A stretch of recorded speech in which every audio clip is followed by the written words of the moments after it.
His name was Mohan Dampier, and he had been my friend for many years.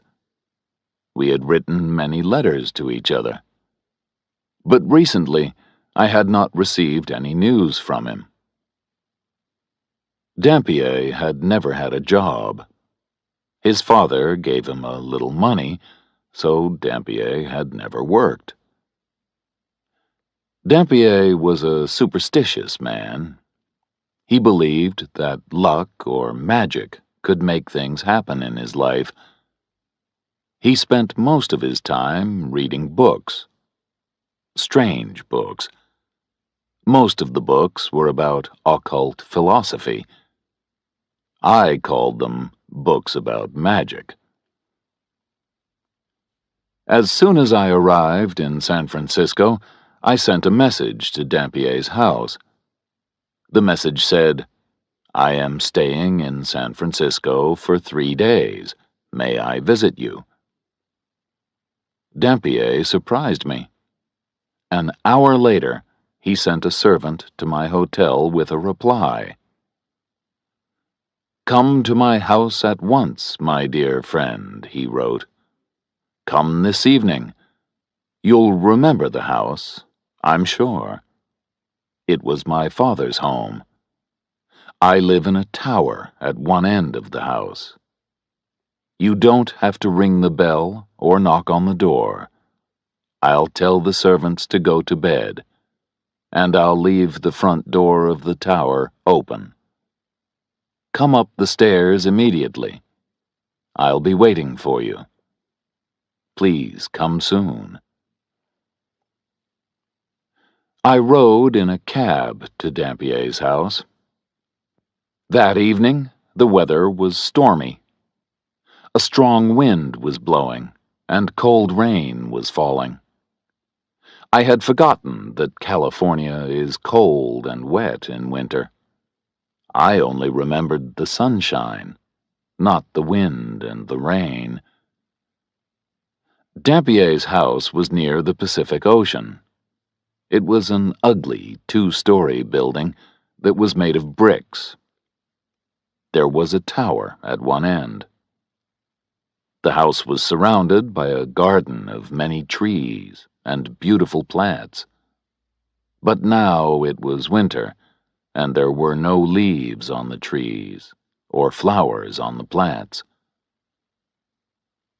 The driver stopped his cab near the tower. Although the front door was only 5 yards away, I became soaked with rain as soon as I stepped out of the cab. I ran to the door of the tower and turned the handle. The door was unlocked, and I opened it. One small lamp burned on the stairway, and it did not give much light. The hall was full of shadows, and I could not see clearly. I climbed the stairs slowly, touching the wall with my fingers. At the top of the stairs, there was another door. I opened it and went into a room that was lit with another small lamp. Dampier came forward, held my hand, and shook it.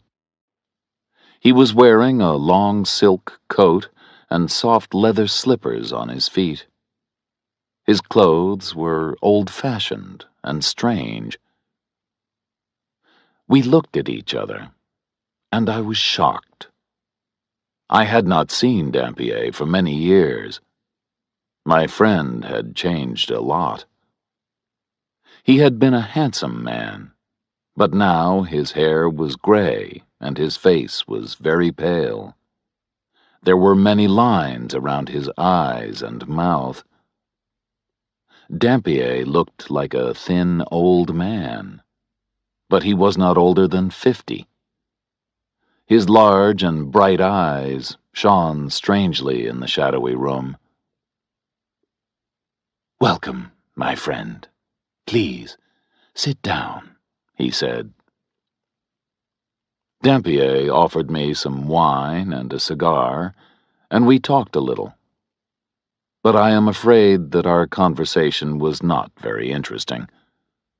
Meeting friends after many years can be difficult, and it can make you sad. Maybe Dampier guessed my thoughts.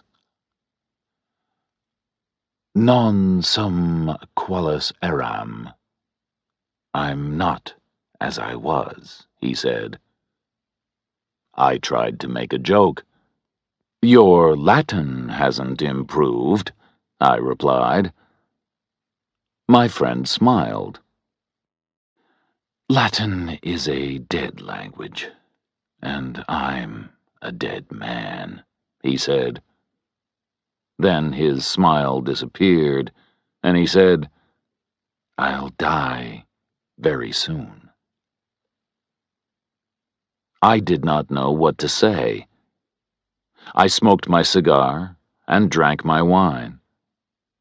We were both silent for several minutes. Outside, the wind had stopped blowing. I wanted to leave the house. Suddenly, I heard a strange noise. Tap, tap, tap. It was the sound of someone or something knocking. Was the sound coming from one wall of the tower? Tap, tap, tap. The sound was not quick or loud. It was not the sound of someone knocking loudly on a door.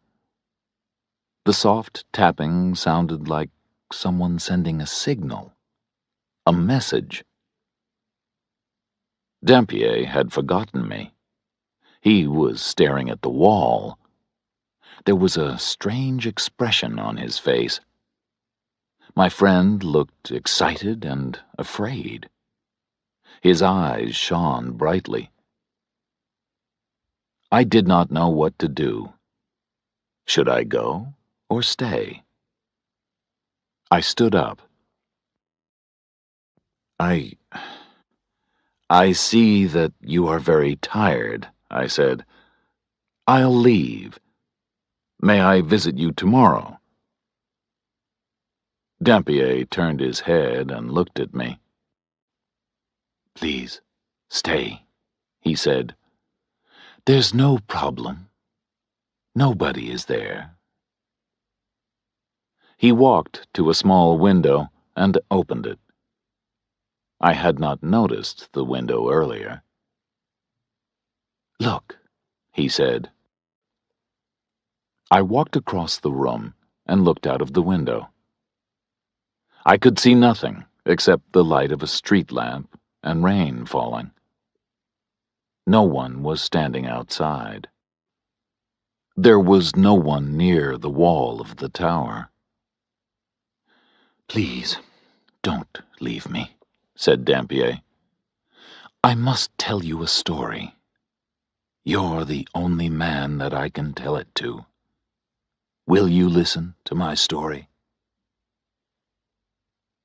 I wanted to go back to my hotel. Dampier, his house, and the strange noise made me feel uncomfortable. I think that I am a sensible and intelligent man, but I felt unhappy and frightened in that old tower room. However, I did not want to upset my old friend. Very well, I said. I'll stay and listen. Dampier poured me another drink and offered me another cigar. Then he began to tell his story. I didn't move into this house until my father died, Dampier said. That was 10 years ago, when I was about 40 years old. When my father died, I got his business, his property, and his money. Before his death, I lived in a large apartment building on Rincon Hill, said Dampier. Maybe you know that area of San Francisco. Rincon Hill was a fashionable area 50 years ago, but now it is run down and neglected. The owner of the apartment building rented out many of its small rooms. The walls of the rooms were thin. You could almost put your hand through them. I was lucky, Dampier went on.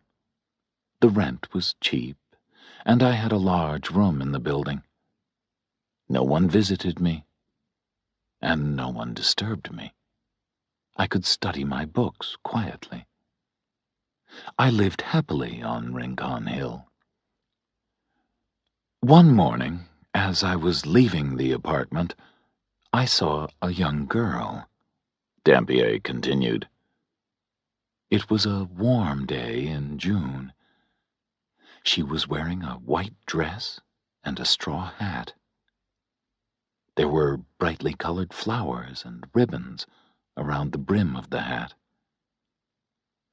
Then I saw the girl's face. It's difficult to find words to describe it. Her face was strange and beautiful. I had never seen such a beautiful face before. Without thinking, I lifted my hat and bowed. She looked at me with shining brown eyes, but she didn't speak. I knew that she was pleased to see me, but she didn't smile. She went into the house and shut the door. I stood and stared at the closed door. Would I see her again? Should I speak to her? Would she speak to me? Maybe you think that these are the thoughts of a much younger man, said Dampier. And maybe you're right.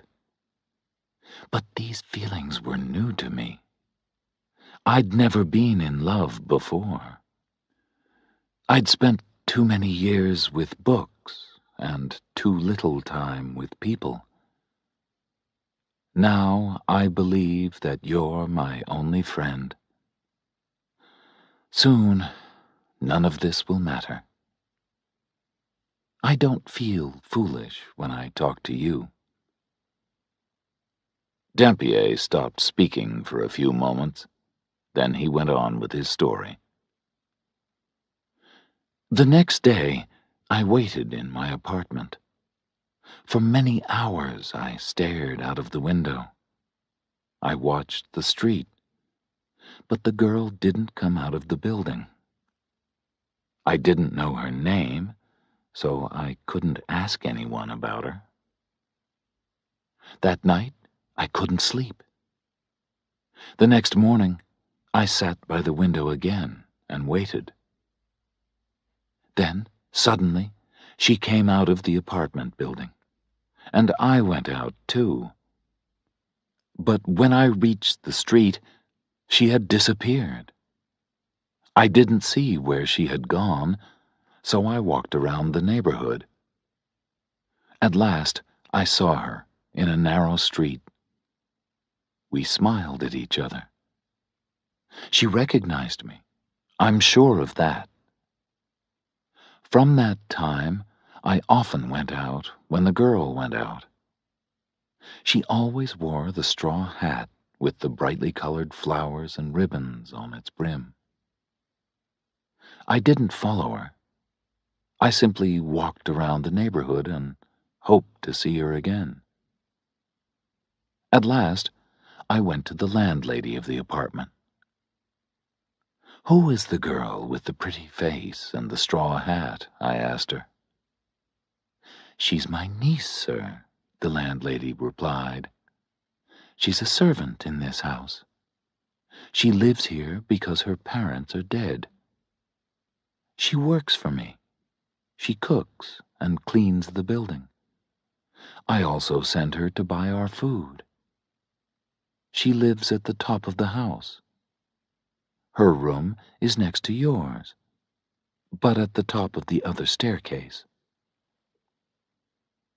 Oh, my friend, I wish that I'd never heard that piece of information. Dampier said to me. The girl's room was next to mine. She was on the other side of the thin wall. At night, I put my hand on the wall, and I thought of her. Was her bed by the wall? Was she sleeping only a few inches from my hand? I couldn't study because of the girl, said Dampier. My mind wasn't clear. I only thought about the girl. I couldn't study my books about the occult. I'd never wanted to marry, Dampier went on. I'd never wanted a wife and children. I was only interested in learning. And I could never marry a poor, uneducated servant girl. My father would never have given his permission. All my money came from my father. If he had stopped giving me money, well... What happened next? I asked. My friend looked at me sadly. I stopped waiting for her, and I stopped watching her. I only studied. I spent all my time reading my books. But one hot night, I couldn't sleep. Thoughts were racing around and around in my mind. I thought again and again about the beautiful girl. I wanted to be with her. She was only on the other side of the wall. I tapped on the wall. I tapped very gently 3 times. Tap, tap, tap. I tapped again.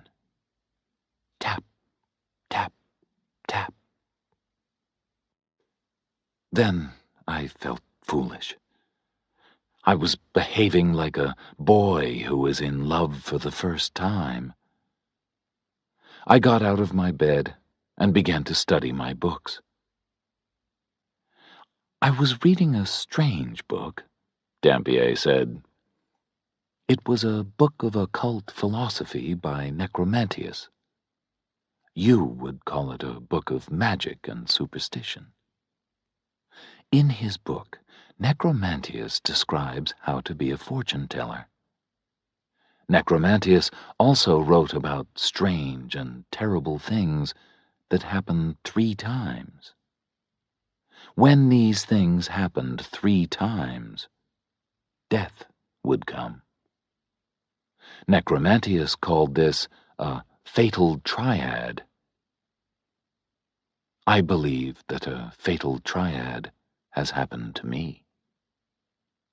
Why? I asked. What happened? While I was alone, reading that strange book by Necromantius, said Dampier, I heard a sound. It was a soft tapping sound. It came from beyond the wall. It was the answer to my own signal. Tap, tap, tap. I knew that the pretty servant girl was sending a message to me. She wanted me to come to her. I ran to the wall and tapped my signal again. Tap, tap, tap. But after that, there was silence. She didn't reply to any of my other signals. I listened for many hours, but I heard nothing more. For many days after this, I looked for the girl, Dampier said, but I never saw her again. I tried to forget her. Then, one evening, I went to bed early because I was very tired. In the middle of the night, I awoke suddenly. I had heard a soft sound. I opened my eyes and sat up. I heard a soft tapping on the wall beside the bed. In a few moments, it was repeated. Tap, tap, tap. I was going to reply to the signal, then I stopped. The girl hadn't replied to my last messages. I would not reply to her now. Dampier drank a little wine and then continued. I lay in the bed, listening, he said, but I didn't reply. At last, I must have slept. When I awoke, it was late, and I felt tired. I needed some fresh air, so I went out of my apartment. The landlady was outside my door. "Oh, Mr. Dampier," she said. "Have you heard the terrible news?" My heart began to beat quickly. My voice shook when I answered. "What news?" I asked her. "My poor niece was sick for a week," the landlady replied. "Didn't you know? I've seen you watching her. Didn't you know that she was ill?" "I was shocked," said Dampier. "I didn't know what to say." Yes, I had looked at the girl, but I'd never spoken to her. My mind was always full of thoughts of my books and thoughts of her. How much time had passed since I had seen the girl? A few days? A week? I couldn't remember. "And how is your niece now?" I asked the landlady. "I'm sorry, sir," the landlady replied. "She was very ill last night, and I took care of her. The poor girl made only one request. She wanted her bed to be moved. She wanted her bed to be beside the wall next to your room. So we moved her bed. This made her feel happier, poor thing. Then she touched the wall and smiled. A few hours later, she died." The expression on Dampier's face was terrible. There were tears in his eyes as he continued his story. "When I heard this news, I nearly died too," said my friend. "I didn't know what to say. What had I done? I had sent my thoughts to the girl, and she had answered. I had not called out in words. I had used occult philosophy, magic, to send her a message." Dampier was silent for a few minutes. Then he went on. "A few days later, I heard of my father's death," said Dampier sadly. "I left the apartment on Rincon Hill and came to his house, this house. It's been my home since then. I've been waiting here in this tower for 10 years. I've been waiting for a visitor. I wasn't expecting to see you, but your visit wasn't a surprise. Necromantius tells us how signs are repeated 3 times. You've heard my story. You must decide if my story has happened because of a fatal triad. I heard the tapping twice before. The first time, I tried to find the person who made the noise. The second time, many signals were sent to me, but I didn't reply. Now you've heard the tapping too. That was the third time. The fatal triad is complete. I stood up and shook Dampier's hand. My friend knew that I understood his sadness and pain. He pressed my hand with his fingers and smiled.